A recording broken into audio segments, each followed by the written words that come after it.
Hello students, our next topic. Good morning, welcome. कैसे हो भाई? फ्रेश होंगे आई होप. पढ़ने के लिए बेचैन हो गए होंगे कि कब फिर से नया लेक्चर मिल जाए और पढ़ लिया जाए, है ना. चलो आज का टॉपिक आपको सबसे पहले मैं बता दूं, आज बहुत ही प्यारा सा टॉपिक पढ़ने के लिए अब जा रहे हो. This topic is oxo acids. थोड़ा ऑक्सो एसिड के बारे में पढ़ना है, लेकिन actually topic is salts of oxo acids and salts of oxo acid particular for alkali metals. Alkali metals. बच्चों आज से ये वर्ड आपके पीछे पड़ जाएगा. कौन सा? ऑक्सो एसिड वाला. 12th में अगेन आपको एक चैप्टर पढ़ना है, पी ब्लॉक वाला. तो पी ब्लॉक चैप्टर में आपको सल्फर के, फोस्फरस के, हेलोजन यानी common halogen X, fluorine, chlorine, bromine, iodine, इन सबके ऑक्सो एसिड्स पढ़ने हैं. कोई भी आप नीट का पेपर उठा के बैठ जाओ, नीट का पेपर लास्ट 40 इयर्स के या जितने सालों से नीट हो रहा है, 32, 33 में भी, तो कोई भी पेपर उठा लो, कोई भी पेपर, और आपको ऑक्सो एसिड का क्वेश्चन ना हो वैसा पेपर नहीं मिलेगा आपको. Sure, I am damn sure. क्योंकि redox, oxo acid, oxidation state, block chemistry, सारी चीजें एक दूसरे से रिलेटेड है. इसीलिए 11th का सिलेबस खत्म करने के लिए हमेशा थोड़ा टाइम लो. क्योंकि जो भी अल्फाबेट्स होते हैं एबीसीडी में, वो अगर आपको पक्के से आ चुके हैं तो फिर वर्ड्स बनाने में और लैंग्वेज बिल्डिंग में कभी प्रॉब्लम नहीं होता है. वैसे ही 11th का सिलेबस जितना चबा के पढ़ा आपने, जितना अच्छे से क्लियर किया, जो जो चीजें अपने धीरे धीरे समझ ली, फिर 12th में यही सारे वर्ड रोज आएंगे तो आपको टफ नहीं लगेगा, इजी गोइंग लगेगा. इसलिए हमेशा 11th का जो सिलेबस है उसे टाइम दिया जाए. तो नीट वाले बच्चों, आपको ज्यादा फोकस 11th के सिलेबस पे करना है. 12th आपका ऑटोमेटिक हो जाएगा. समझ रहे हो? तो आज से आपके लिए ये नया वर्ड मैं आपको गिफ्ट करने वाली हूँ, ऑक्सो एसिड. ऐसा करते हैं, 3-4 ऑक्सो एसिड्स के फॉर्मूला बनाते हैं. ये टॉपिक आपको बहुत बार आने वाला है, ये बात मन में रखना. जितनी बार आएगा उतनी बार मैं सिखाऊंगी ताकि आपका रिवीजन भी हो जाएगा अच्छे से. सो अभी मैं फोस्फरस का ऑक्सो एसिड बना दूं. चलो, H3PO4. ये बीच में सेंट्रल एटम फोस्फरस है. H2SO4. अब आप सोच रहे होंगे सल्फर का ऑक्सो एसिड. HNO3 ये है नाइट्रोजन का ऑक्सो एसिड. H2CO3 ये है कार्बन का ऑक्सो एसिड, है ना बच्चों. चलो इतने ऑक्सो एसिड के फॉर्मूला कैसे ड्रॉ किए जाए वो सीखते हैं. सबसे पहले आप मन में डिसाइड कर लो कि इसमें जो भी बीच में एलिमेंट है वो कौन से ग्रुप का एलिमेंट है, वो पता होना चाहिए. अब फोस्फरस कितनी बार मैंने ये क्वेश्चन पूछ लिया ना इतने दिनों में. 15 ग्रुप का मेंबर सल्फर, 16 ग्रुप का मेंबर नाइट्रोजन, अगेन 15 ग्रुप का मेंबर कार्बन, 14 ग्रुप का मेंबर. ग्रुप नंबर पता होना चाहिए. पीरियोडिक टेबल अभी भी प्रिपेयर नहीं किया है तो पढ़ लो. चलो, H3PO4 phosphorus, H2SO4 sulphur, HNO3 nitrogen. अब फोस्फरस कैसे लिख दो? 15 ग्रुप का मेंबर है तो मैक्सिमम बॉन्ड कैपेसिटी 5 है, तो 5 बॉन्ड बना दो. पर इसके आजू बाजू कितने ऑक्सीजन है? तो 4 ऑक्सीजन है. 1, 2, 3 और 4 ऑक्सीजन. पी के आजू बाजू 4 ऑक्सीजन है तो मैंने 4 ऑक्सीजन डाल दिए. लेकिन कि वो 15 ग्रुप का मेंबर है। सुनो ध्यान से कि वो 15 ग्रुप का मेंबर है क्योंकि उसकी वैलेंस ऑर्बिट में 5 इलेक्ट्रॉन है, इसकी मैक्सिमम बॉन्ड कैपेसिटी 5 है। तो मैंने 1 2 3 4 बॉन्ड बना दिए थे, एक और डालना था तो डबल कर दिया, 5 बॉन्ड हो गए। अब ऑक्सीजन डाइवैलेंट होता है, डाइवैलेंट यानी उसके 2 वैलेंसी कंप्लीट, तो इधर वो बाकी बचे 3 H आ जाएंगे। बच्चों जब भी अब एसिड का नाम सुनो ना तो सीधा सीधा मन में फीलिंग H+ के बारे में आई कि एसिड वो होते हैं जो H+ डोनेट करते हैं। तो फिर ऑक्सो एसिड क्या होते हैं, अब इसका डेफिनेशन सिखा दूं मैं। पहले हम सारे एसिड ड्रॉ कर लेते हैं, फिर मैं ऑक्सो एसिड का डेफिनेशन आपको सिखा दूं। और आज सीखने के बाद भूल मत जाना, हमेशा बोलते जाना। H3PO4 फॉस्फोरस का, अब चलो सल्फर लिख दो। सल्फर के आजू बाजू में आपको कितने ऑक्सीजन दिखते हैं, तो बोले 4, तो 4 ऑक्सीजन लिख दो। सल्फर 6 बॉन्ड बना सकता है, यानी 1 2 3 4 5 6 बॉन्ड हो गए। ऑक्सीजन के साथ एक एक हाइड्रोजन रखने पड़ेंगे क्योंकि इसकी डाइवैलेंसी ये अभी कंप्लीट हो रही है, ये ऑलरेडी कंप्लीट है। चलो इसको कैसे लिख सकते हो आप, तो डबल बॉन्डेड ऑक्सीजन जो है, ध्यान से सुनो, डबल बॉन्डेड ऑक्सीजन मैंने O लिख दिया, फिर O के बाद मैंने P लिख दिया, फिर OH OH OH OH OH OH thrice. इसको मैंने लिखना है तो 2 ऑक्सीजन डबल बॉन्डेड है तो O2 लिख दो, O2 लिख दो। फिर sulphur OH OH twice, OH twice, O2S twice, OH twice. HNO3 nitrogen, इसके आजू बाजू में 3 ऑक्सीजन है, वो 5 बॉन्ड बनाने वाला है, 5 बॉन्ड 3 ऑक्सीजन के साथ, तो ऑब्वियसली 1 2 3 4 5, 1 2 3 4 5, तो इधर एक हाइड्रोजन आ जाएगा। यानी मुझे लिखना है तो डबल बॉन्डेड O2 है, फिर N के साथ एक OH आपको दिखता है, एक OH। कितने OH है वही फोकस करो, ये OH, ये OH OH OH, यानी ये H+ एसिडिक प्रोटॉन जिसे बोलते हैं, H+ एसिडिक प्रोटॉन जिसको बोलते हैं, H+ यानी एसिडिक प्रोटॉन, वो ऑक्सीजन पे प्रेजेंट है। एसिडिक हाइड्रोजन ऑक्सीजन पे प्रेजेंट है, इसे ऑक्सो एसिड बोलते हैं। ऑक्सीजन पे जो प्रेजेंट है वो ऑक्सो एसिड। उसका डेफिनेशन भी अभी लिखवा देती हूँ। पहले कार्बन कौन से ग्रुप का मेंबर है, 14th ग्रुप का।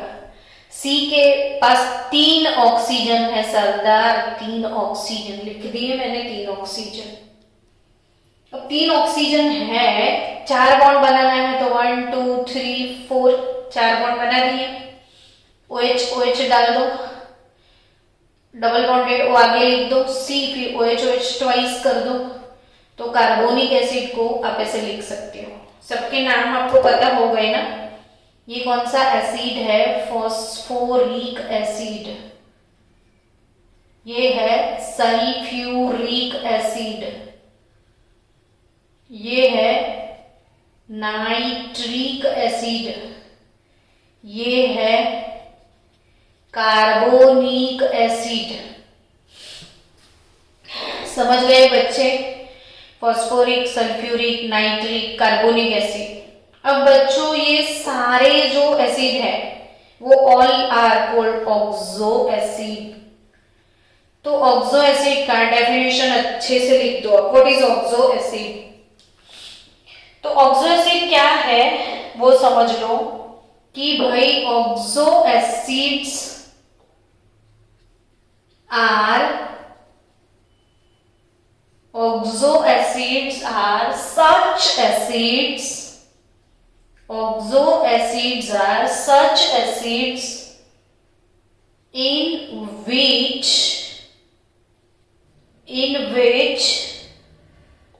acidic proton, in which acidic proton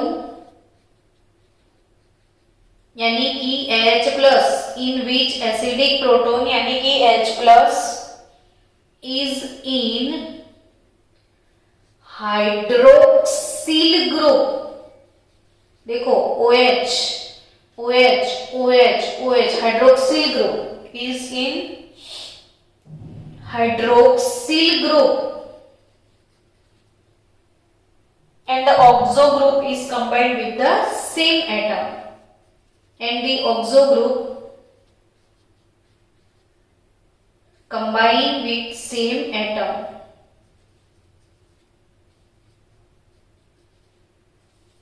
यानी समझो कि ये सल्फर का ऑक्सो एसिड है। किस चीज का ऑक्सो एसिड है? सल्फर का। तो सल्फर के साथ ऑक्सीजन रहेगा, देखो है ना, ये हाइड्रोक्सिल ग्रुप है जिसका ऑक्सीजन सल्फर के साथ होता है, प्रोटॉन ऑक्सीजन के पास होता है।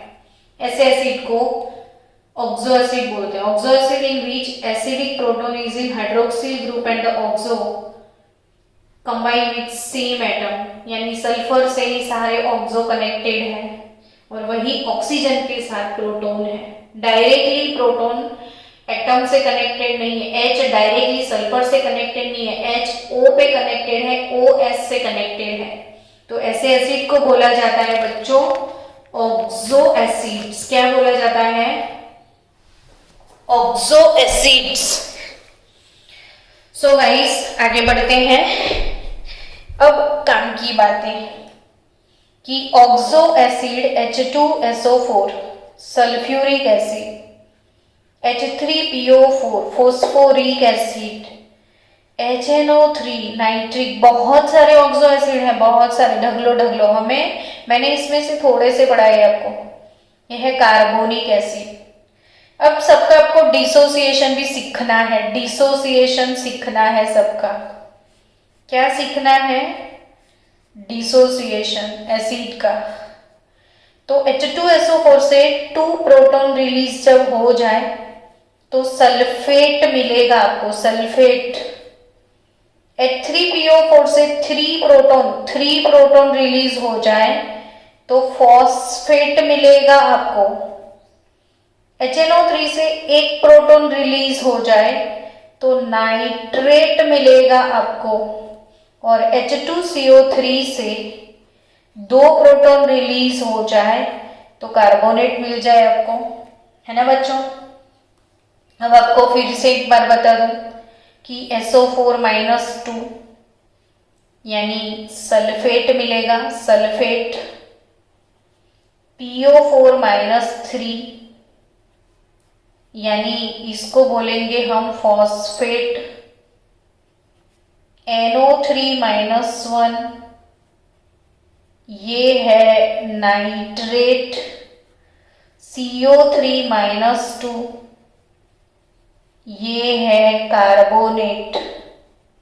अब CO3-2 के साथ H प्लस को कनेक्ट किया जाए तो HCO3 बन जाए, पर +1-2 तो वैलेंसी -1 हो जाए, और ये है बाइकार्बोनेट। अब स्टूडेंट्स हम पढ़ रहे हैं अल्कली मेटल्स के बारे में। तो all alkali metal, alkali word है, अल्कली यानी कि बेसिक इन नेचर। तो ये सारे बेस हैं, ये एसिड है। एसिड और बेस का कॉम्बिनेशन, एसिड और बेस का कॉम्बिनेशन क्या होता है बच्चों? तो सॉल्ट एंड वाटर, यानी all alkali metal, all alkali metal, all alkali metal. Word सुनना बच्चों, all alkali metal form salt with all oxo acid. All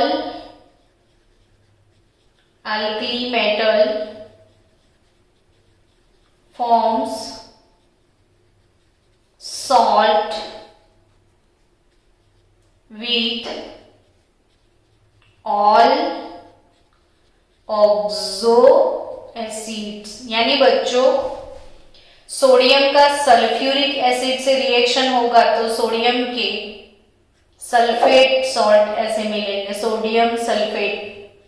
sodium का आपको फॉस्फेट सॉल्ट भी मिल सकता है, सोडियम का आपको नाइट्रेट सॉल्ट भी मिल सकता है, सोडियम का आपको कार्बोनेट सॉल्ट भी मिल सकता है। समझे बच्चों कि अल्कली मेटल जो है, all alkali metal form salt with all oxo acids, यानी सारे ऑक्सो एसिड के साथ ये डिफरेंट सॉल्ट बनाते हैं। सोडियम बाइकार्बोनेट सॉल्ट भी बनेगा, यानी यही चीज है कि इनके सल्फेट भी होते हैं, इनके फॉस्फेट भी होते हैं, इनके नाइट्रेट भी होते हैं, इनके कार्बोनेट भी होते हैं।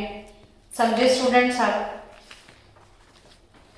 अब इसमें आपको एक चीज पढ़नी है कि जो कार्बोनेट सॉल्ट है, कार्बोनेट्स अल्कली मेटल के carbonate salt and bicarbonate salt, carbonate and bicarbonate salt की बात करूं तो they are more stable towards heat, very stable, they very stable और मोर स्टेबल टुवर्ड्स हीट, यानी स्टेबल, हीट प्रोवाइड करने से भी वो ब्रेक डाउन नहीं होते हैं, इसे स्टेबल बोलते हैं।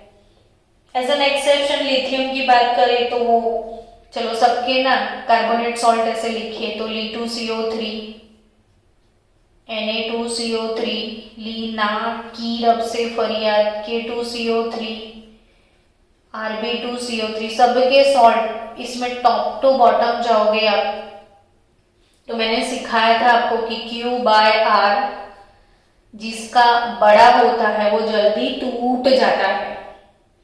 Q/R जितना इंक्रीज होगा वो टूट जाएगा, टूट जाएगा।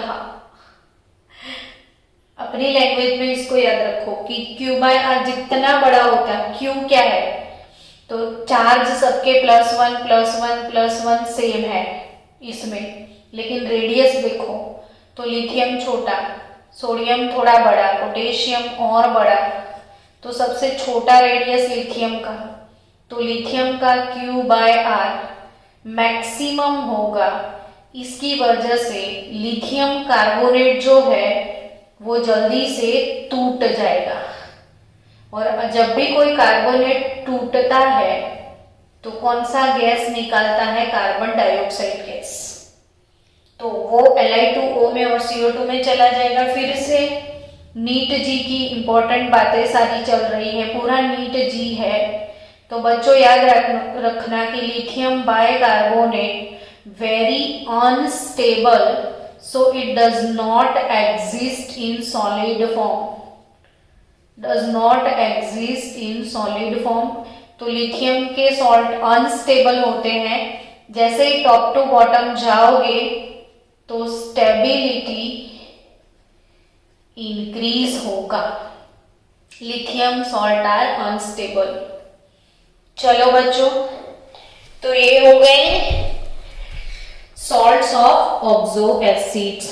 पर बच्चों साथ साथ में एक टॉपिक यहाँ पे हम और कवर किए लेते हैं, वो है same topic salt of oxo acid आपको आने वाले हैं अल्कलाइन अर्थ मेटल के, तो उसको भी कवर कर लिया जाए। अल्कलाइन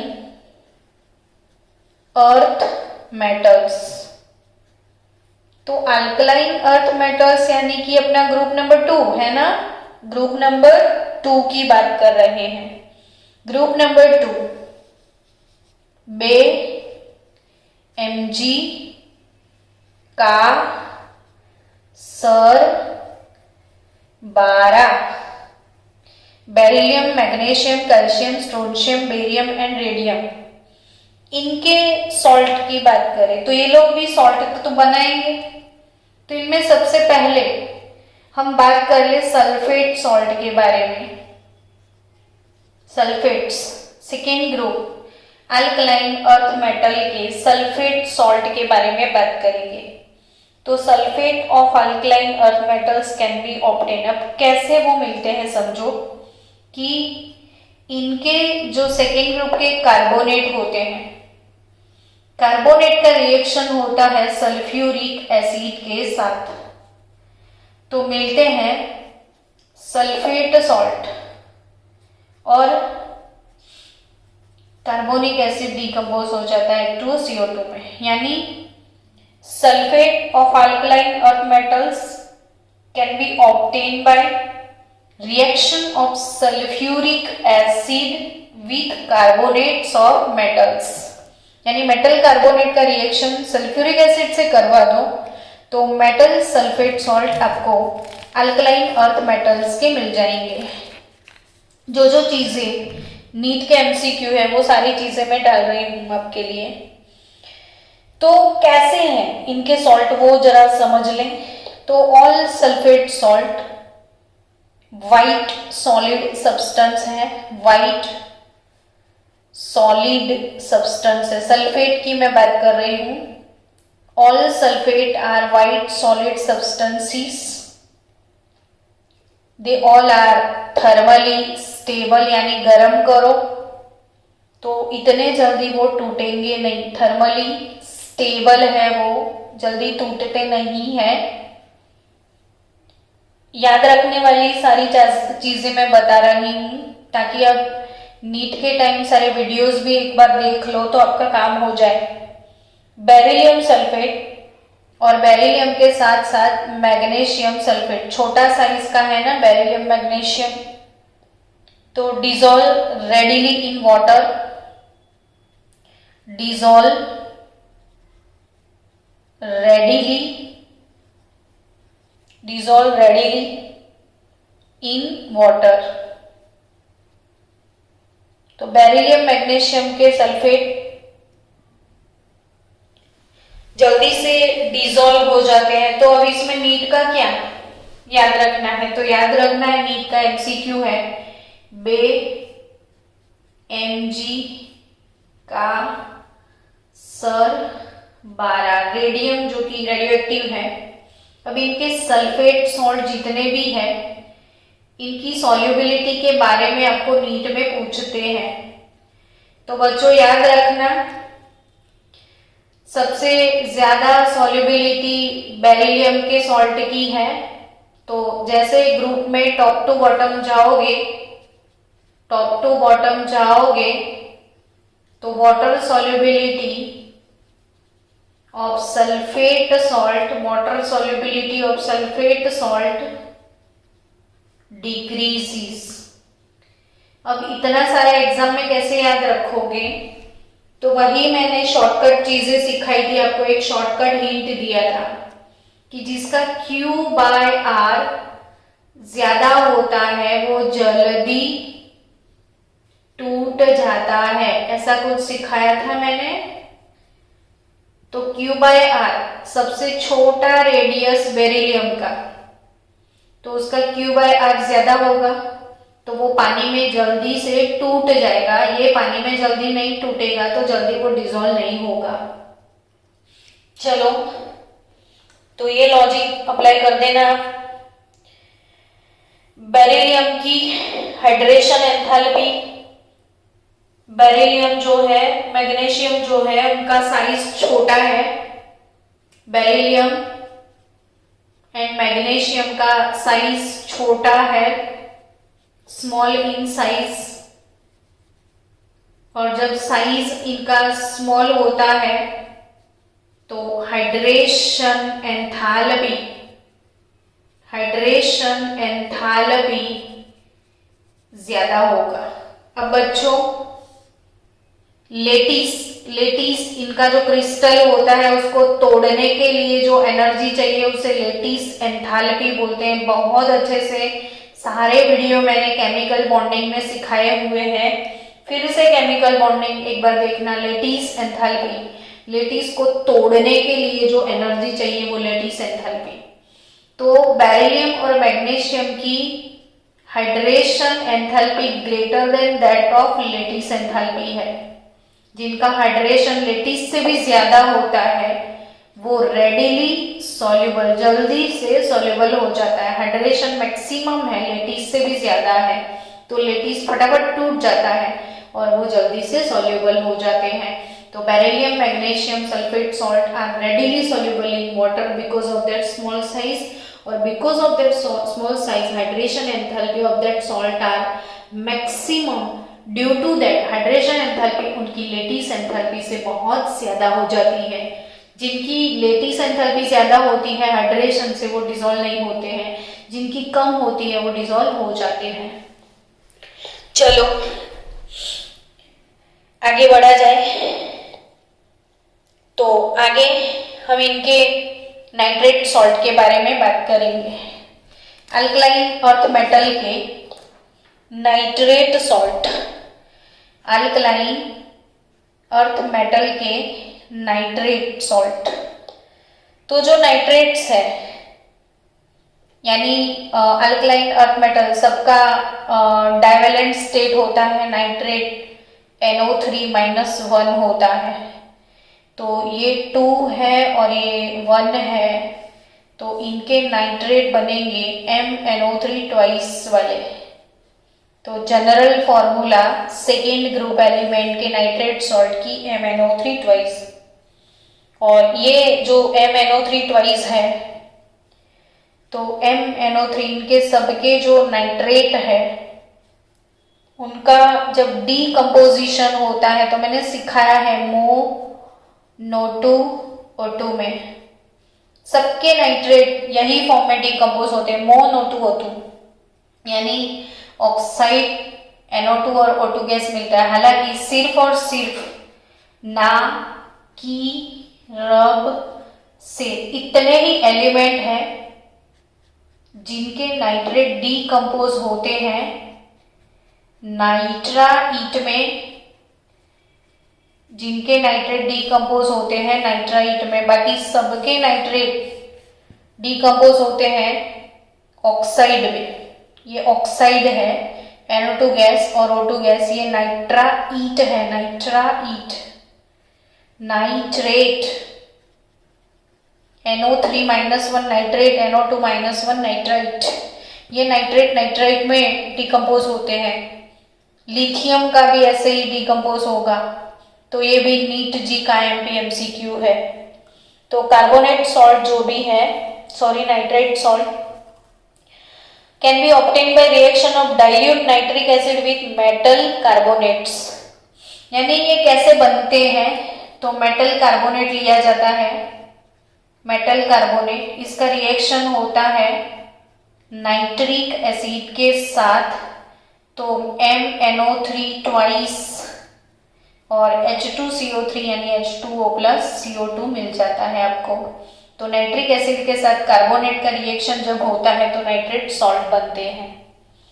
अब ये नाइट्रेट सॉल्ट की बात की जाए तो barium nitrate crystallize as anhydrous, और beryllium nitrate, barium nitrate BMG का सर 12, बा सबसे बड़ी होती है, तो बा का जो नाइट्रस है वो एनहाइड्रस होगा। एनहाइड्रस यानी जिनमें पानी नहीं होगा, हाइड्रस यानी पानी वाला सॉल्ट, हाइड्रेटेड सॉल्ट, एनहाइड्रस यानी बिना पानी का सॉल्ट। क्यों, तो बा जो है साइज में बहुत बड़ी है, वेरी बिग इन साइज, बा अपनी वेरी बिग इन साइज।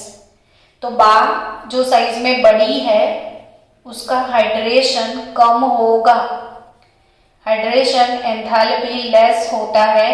बा पानी में जल्दी नहीं जाती है क्योंकि बा एजिड होती है, तो हाइड्रेशन एंथैल्पी इसका मिनिमम होता है, इसीलिए इसके सॉल्ट हाइड्रेटेड नहीं होते हैं। बा के सॉल्ट हाइड्रेटेड, बेबी के सॉल्ट हाइड्रेटेड होते हैं, बेरिलियम के, लिथियम के हाइड्रेटेड होते हैं, साइज छोटा है, हाइड्रेशन एंथैल्पी इनकी मैक्सिमम है इसलिए।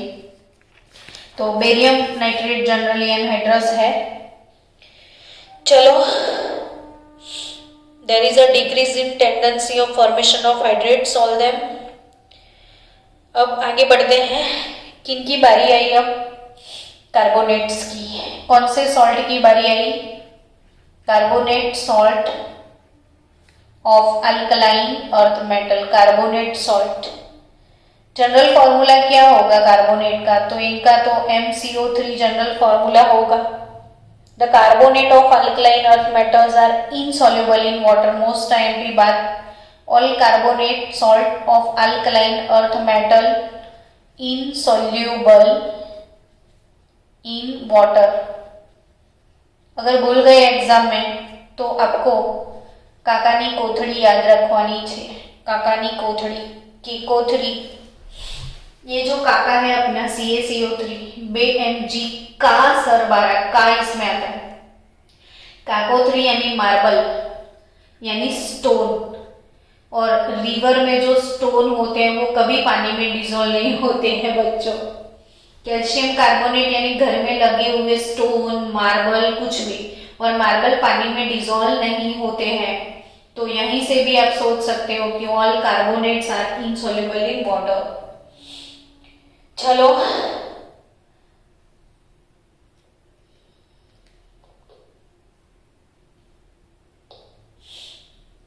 समझ गए, और टॉप टू बॉटम जाओगे तो और भी सॉल्युबिलिटी डिक्रीज हो जाएगी। कैल्शियम तो बिल्कुल भी डिजोल्व नहीं होता है, सबको पता है। तो ये हो गए ऑक्सो सॉल्ट के बारे में अपना सेकेंड लेक्चर। मिलते हैं नेक्स्ट लेक्चर में, और भी कई सारे टॉपिक्स हैं उसके साथ।